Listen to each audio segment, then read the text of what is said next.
కొంతమంది ఎమ్మెల్యేలు మినీ మహానాడు వేదికగా అసంతృప్తులు వెలబుచ్చుతూ ఉన్నారు.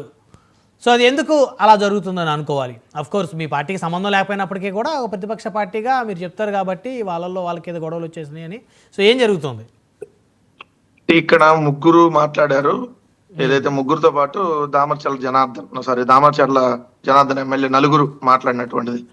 నలుగురు సీనియర్ లీడర్లే ఆ తెలుగుదేశం పార్టీకి సంబంధించి.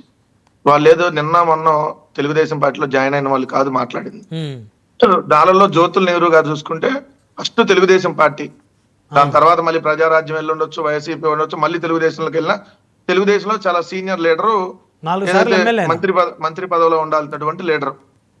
సో ఆయన మాట్లాడినటువంటి మాటలు ఫస్ట్ చూస్తే తెలుగుదేశం పార్టీ ఎట్లాంటి పార్టీయో చెప్పకనే చెబుతూ మాట్లాడేమని, అప్పట్లో మనం తెలివిగా రాజకీయం చేసి మన పార్టీతో పొత్తు పెట్టుకున్న ఉభయ కమ్యూనిస్ట్ పార్టీలను రాష్ట్రంలో నిర్వీర్యం చేశాం. అంటే తెలుగుదేశం పార్టీ మిగిలిన రాజకీయ పార్టీలని పొత్తు పెట్టుకున్న పార్టీలను ధృతరాష్ట్ర కౌగుల్లాగా ఏదైతే పొత్తు ఎవరు పెట్టుకుంటే వాళ్ళు నాశనం అయిపోతారు, మనమే ఎప్పుడు స్ట్రాంగ్ గా ఉండేవాళ్ళం అనేది పాయింట్ నెంబర్ 1. ఆయన మాట్లాడింది సార్, నేను ఎక్కడ విజువల్ ప్లే చేయండి. 2, కానీ ఇప్పుడు ఆ పరిస్థితి లేదు. మనం ఉభయ కమ్యూనిస్టులని నిర్వీర్యం చేసినట్టు జనసేన బీజేపీని చేయలేకపోతా మనమే అవ్వాల్సినటువంటి పరిస్థితి వస్తుంది ఈ ఉభయ గోదావరి జిల్లాలో మరీ ముఖ్యంగా అని చెప్పి జ్యోతుల నెహ్రూ గారు చేసినటువంటి కామెంట్. అంటే అక్కడ ఉన్నటువంటి రాజకీయ పార్టీలు ఒకరినొకళ్ళు దెబ్బలాడుకొని ఒకరినొకళ్ళు సఖ్యతగా ఉండకుండా ఏదైతే వాళ్ళు ఒకళ్ళు నాశనం చేసుకోవాలని ఒకళ్ళు, ఇంకోళ్ళు నాశనం చేసుకోవాలని ఇంకోళ్ళు పోతే ఏ పరిస్థితి ఉందో ఆఖరికి తెలుగుదేశం నిర్వీర్యం అవుతుందని ఆయన కామెంట్స్.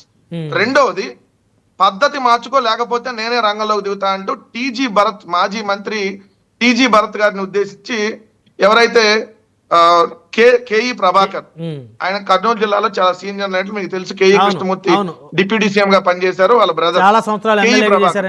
ఆయన చెప్పినటువంటి పాయింట్ చాలా కీలకమైన పాయింట్. ఏం చెప్పాడు? మంత్రి భరత్ దగ్గరకు ఎవరన్నా పనికి వెళ్తే, అంటే టీజీ భరత్ దగ్గరకు ఎవరన్నా పని కోసం వెళ్తే ఎవరు వెళ్తారు పని కోసం? అదే జిల్లా వాళ్ళు వెళ్తారు కదా ఎక్కువ, జిల్లా మంత్రి కదా. ఈయన నియోజకవర్గం వేరు, ఆయన నియోజకవర్గం వేరు.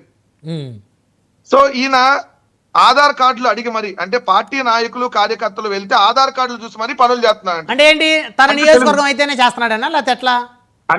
అంటే మరి కేఈ కృష్ణమూర్తి గారి నియోజకవర్గం వాళ్ళు వెళ్తే చేయట్లేదనేమో. పత్తికొండ సంబంధించి ఆయన కేఈ కృష్ణమూర్తి గారు, కేఈ ప్రభాకర్. సో అంటే పత్తికొండ నియోజకవర్గం వాళ్ళు వెళ్తే పని చేయట్లేదేమో. అంటే ఆయన చెప్పిన దాన్ని బట్టి తెలుగుదేశం వాళ్ళు దానికి వివరణ ఇవ్వాలి. 3, ఎవరైతే మీరు అన్న బండారు సత్యనారాయణ మూర్తి గారు, ఆయన పదవుల గురించి మాట్లాడలా. నా నియోజకవర్గంలో నేను తిరగలేకపోతున్నా, ఎమ్మెల్యేగా ఉన్నందుకు సిగ్గుపడుతున్నా, ప్రజలకు సమాధానం చెప్పలేకపోతున్నా, ఏడాది నుంచి ఒక్క అభివృద్ధి చేయలేకపోయా, నిధుల కేటాయింపులో ఎందుకు వివక్ష చూపిస్తున్నారు? ఇది ముగ్గురు.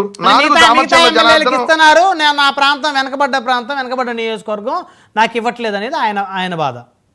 సార్, నియోజకవర్గంలో తిరగలేకపోతున్నాను, నన్ను ఒక పని కూడా చేయలేకపోతున్నా, ఆయన మాట్లాడి కాంటే వీడియో ప్లే చేసుకున్నాను. ఎందుకంటే వాళ్ళ మీద నేనేమో నెగిటివ్ ప్రచారం చెప్పాల్సిన అవసరం లేదు, ఉన్న వాస్తవే మాట్లాడుతుంది. ఎందుకంటే మనకు సంబంధం లేనటువంటి అంశం కూడా. కానీ రాష్ట్రంలో వాళ్ళు కూటమిలో ఉన్నారు కాబట్టి సిట్టింగ్ ఎమ్మెల్యేలుగా ఉన్నప్పుడు ఎమ్మెల్యేలు మాట్లాడింది ప్రతిదాన్ని మనం పరిగణలోకి తీసుకోవాలి. ఇదే జ్యోతుల నెహ్రూ, దామర్చర్ల జనార్దన్ గారు ఏదైతే బాలినేని శ్రీనివాసరెడ్డి గారి మీద ఏదైతే రోజు ప్రతిసారి అనుచిత వ్యాఖ్యలు చేస్తానే ఉన్నాడు అనుకోండి, అది కామన్.